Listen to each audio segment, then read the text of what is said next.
everyone, welcome back to Mystic Sleepy History, where we uncover the secret, sleepy, and sometimes surprisingly not so sleepy stories behind everyday things. Today, we're diving deep into the world of office supplies. Specifically, we're talking about this little guy, the paperclip. I know what you're thinking.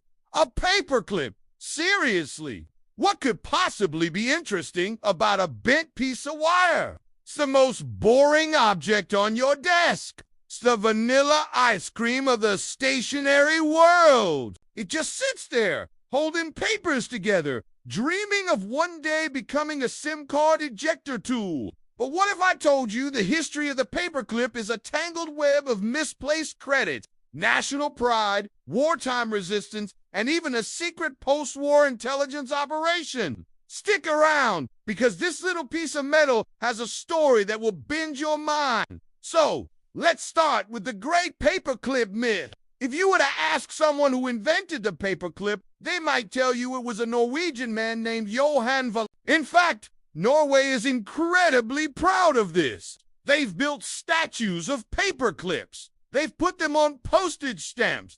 During the 1990s, Norwegian encyclopedias proudly declared Valar as the inventor. The story goes that in 1899, Valar, a patent office clerk with a degree in electronics, science, and mathematics, came up with a brilliant design for holding papers together. He filed for a patent in Germany and later in the United States. A true national hero, right? Well, there's a tiny problem with this story. A very big, tiny problem. Johan Volar's paperclip was, to put it politely, kind of terrible.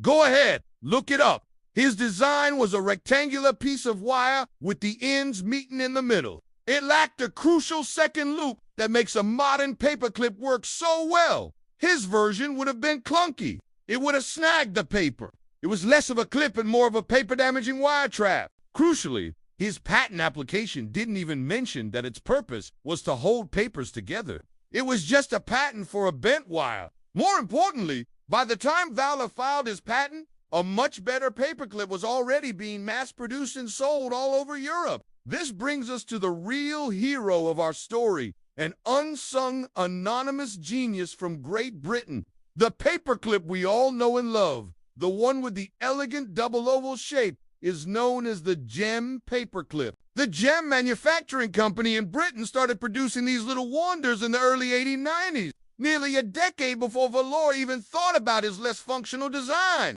But here's the crazy part. No one knows who actually invented the Gem. The company never filed a patent for it. It's possible they just thought it was too simple, too obvious, too patent.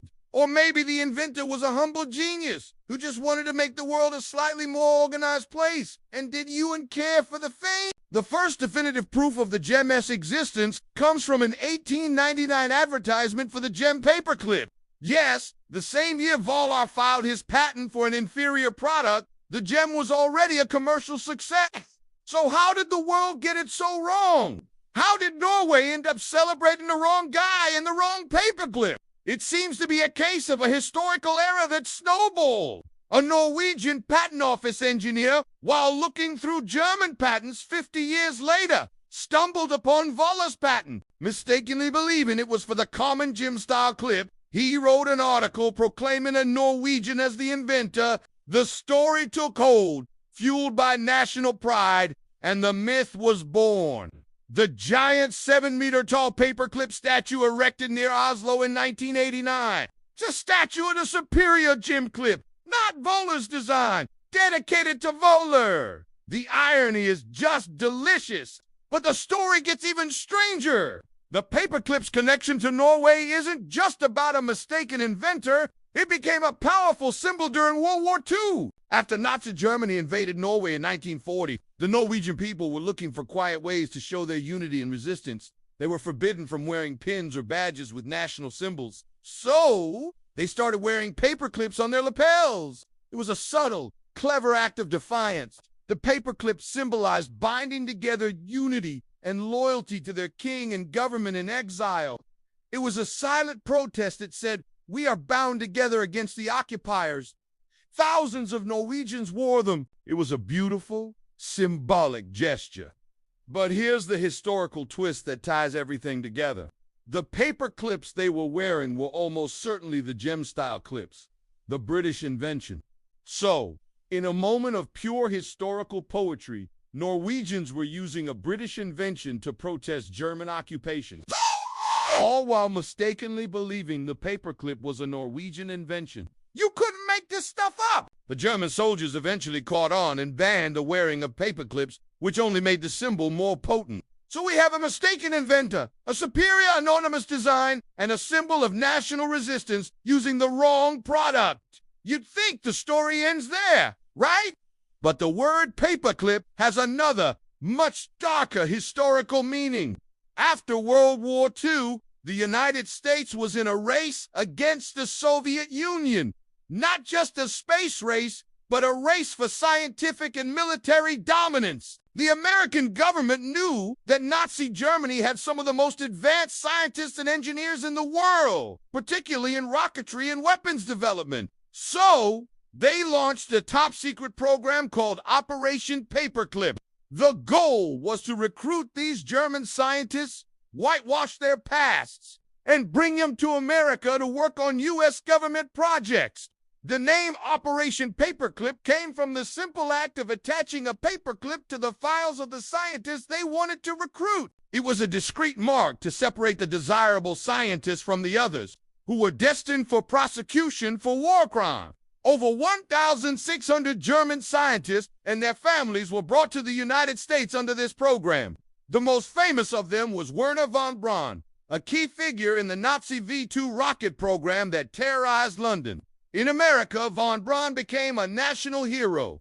He was the architect of the Saturn V rocket, the machine that took the Apollo astronauts to the moon. It's a morally complex and controversial part of history. The program was instrumental in the success of the U.S. space program and military technology. But it was achieved by overlooking the dark pasts of many of its participants. And it all started with a simple paperclip marking a file. So, let's recap this wild journey. We started with a boring piece of wire. We discovered its supposed inventor actually designed a useless version. We learned the truth. Superior design was created by an unknown Brit and was already popular when the inventor filed his patent. We saw how this mistaken identity led to a powerful symbol of Norwegian resistance during a war. And finally, we uncovered a secret Cold War operation named after the very same object, which brought Nazi scientists to America and helped put a man on the moon.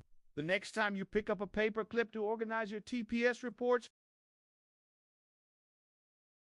it's a story of innovation, mistaken identity, national pride, silent rebellion, and morally gray political maneuvering.